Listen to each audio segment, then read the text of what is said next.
এই কালেমাটা অন্তত যখন পড়বেন পোড়াটা পড়ে একবার দরুদ শরীফ পড়েন। জীবনে কিচ্ছু যদি দুনিয়ায় মানুষ না করে, এই কালেমা যদি একবার মন থেকে বিশ্বাসের সাথে বলে, ও একদিন না একদিন জান্নাতে যাবেই।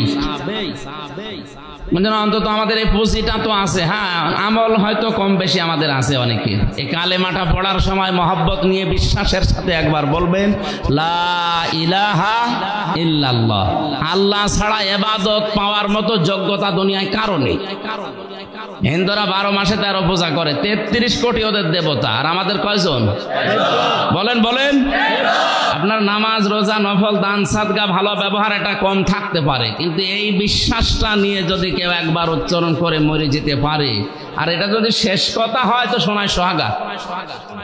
মরণের আগে যদি কেউ মুখ ফুটিয়ে কথা বলতে পারে, ওর জীবনের 80 বছরের যত রকমের গুনাহ ছিল সব আল্লাহ মাফ করে দেবে, শুধু হক বলে এবাদটা বাদ দিয়ে। যদি মানুষের হক নষ্ট করে থাকে, ওইটা আপনাকে আগে ফেরত দেওয়া লাগবে, তাছাড়া ওইটা মাফ হবে না।